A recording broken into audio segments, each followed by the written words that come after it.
everyone, welcome to the Sam Fury Show. In this episode, Sam from samfury.com and Aventuras from sfnonfictionbooks.com discuss another episode of the Huberman Lab entitled How to Find, Build and Maintain Healthy Romantic Relationship with world-renowned psychotherapist Esther Perel. Hey listeners, you ready to dive into some really fascinating stuff today? We're going to be uncovering what makes relationships not just last, but really thrive. And we've got some interesting sources to help us out today. Yeah, we're tapping into the mind of what would you call it? Like a love guru, a really well-known relationship therapist. And then taking it a step further with this science podcast that broke their work down, basically. It's like having a relationship coach, a scientist in our back pocket. Yeah. I don't know about you, but I'm always drawn to the really interesting stuff. And one thing that really jumped out at me was this idea of balancing desire with need. Oh, yeah. That's like the core of Esther Perel's work. She's the therapist we're spending time with today. And it's not about picking one or the other. It's about figuring out how both desire and need work together to build a strong, lasting connection, you know? I've definitely heard of Esther Perel, but I always thought of those as separate things. How come that balance is so important, especially for the long haul? Well, think about it like this. Desire. That's the spark. It's the thing that keeps things exciting and fresh. It's that feeling of wanting to be close, like physically A&D, emotionally close, and really seeing your partner, you know, like as the unique individual they are. Okay. Yeah, that makes sense. I mean, we all want to feel desired, don't we? For sure. Who doesn't? But, and here's the thing. While desire kind of thrives on a little bit of mystery, need is about feeling safe. It's about feeling secure and knowing you can always count on your partner. It's the foundation for trust and stability. So it's like you can have fireworks, but you also need a safe place to land when they're gone. Exactly. And that's what Perel is getting at. It's about finding that balance where you feel desired for the unique individual you are, but you also feel super secure knowing that your partner's there for you no matter what. Okay, yeah. I'm starting to see how those two things really work together. You need both the excitement, what you were saying, and the security to really make a relationship last. But how do you actually do that? That's the million-dollar question. It's one thing to get it, but living it is a whole other story. And that's actually where these sources get really interesting. They have some really simple and kind of surprising strategies for building both desire and need in a relationship. Okay, I am all about simple. What are we talking about here? So one of the big things they talk about is staying curious about your partner. Curious. Don't you kind of learn everything about them after being together for a while? You'd think so, right? But that's where I think a lot of couples get stuck. They stop seeing each other as individuals who are always, changing and growing. This isn't about asking, how was your day? It's about approaching your partner with a fresh view, really wanting to uncover those hidden parts of them, even after years of being together. So it's about remembering that the person we're with is a whole person, not just our partner. Like, we should never stop getting to know who they are. You got it. And get this, that curiosity. It's like fuel for the fire of desire.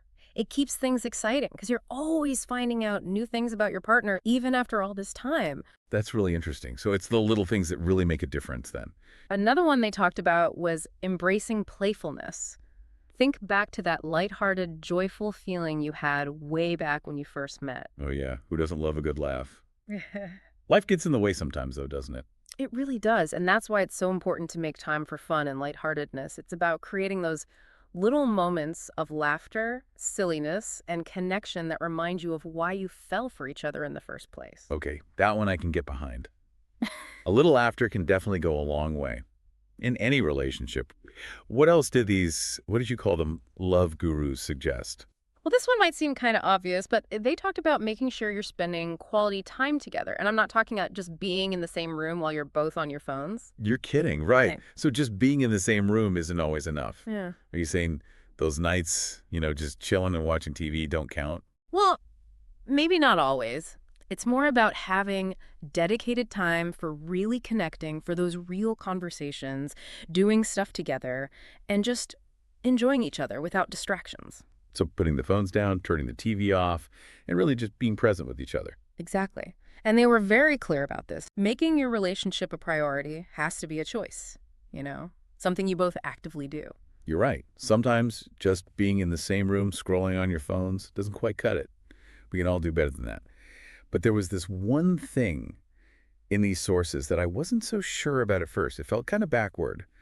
But the more I thought about it, the more it made sense. You talking about the whole me time thing? Like how important it is to be your own person, even in a relationship? Exactly. It's like we're always told relationships take work. Yeah. Like you got to put in the time. But these experts are saying that have your own thing outside the relationship is just as important. It just seems kind of backwards, you know? It's a common thing, for sure. People think, if I'm not with my partner 24/7, am I neglecting the relationship? But honestly, when you make time for things you love, things you're passionate about, even just hanging out with your friends, it actually gives you this energy, this new perspective you can bring back to the relationship. It's like that saying, absence makes the heart grow fonder. There's some truth to that, but it's more than just missing each other. So there's more to it than that. Like what? It can also help you avoid like resentment and stuff. Because if you're always giving up things you want to do for the sake of the relationship, it's easy to start feeling resentful, you know? Having your own life outside the relationship means you have your own sources of, what's the word, fulfillment. And that brings me to another thing. Lay it on me.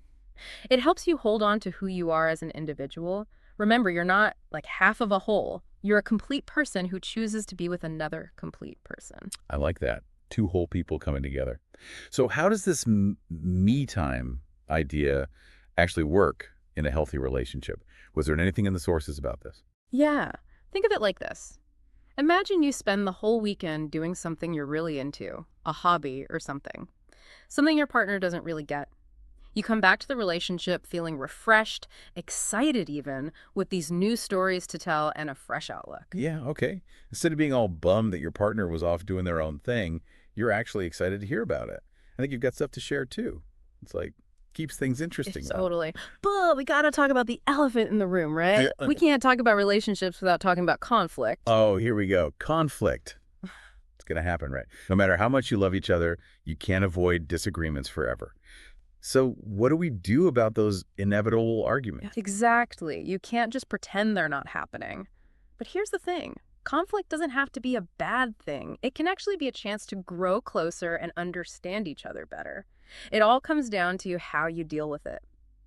That's easy to say, not so easy to do when you're in the middle of it, right? What are some healthy ways to approach these disagreements?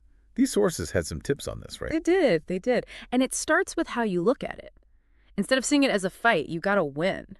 See it as a chance to see where your partner's coming from and figure out a solution together. So less, how could you even think that? And more, okay, help me get where you're coming from.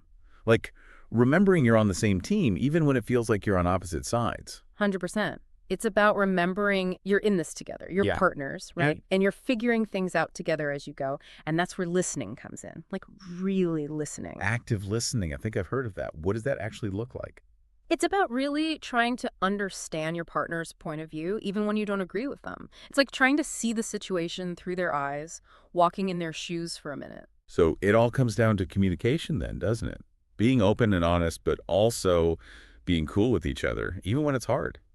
You know, as we're talking about this, it makes me think that a lot of these principles could apply to other relationships too, not just the romantic ones.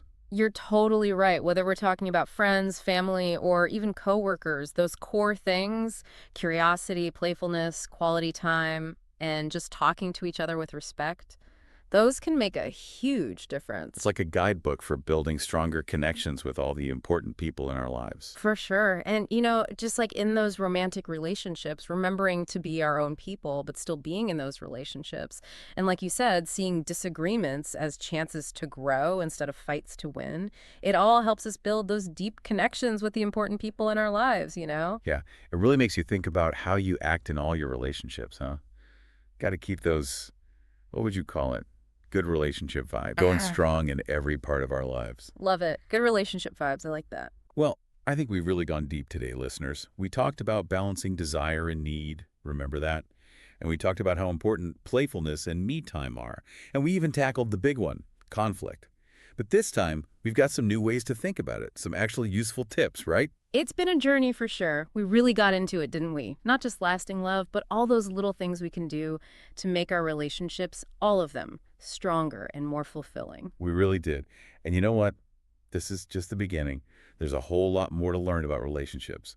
But until next time, keep those good vibes going, everybody. Remember, A little curiosity, a good laugh, and being on the same team, those can make all the difference.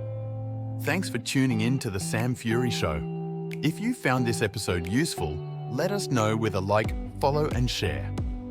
Also, if you haven't already, be sure to visit samfury.com to get free access to all our original summaries, which you can download as PDFs, as well as other exclusive content. It's all completely free at samfury.com.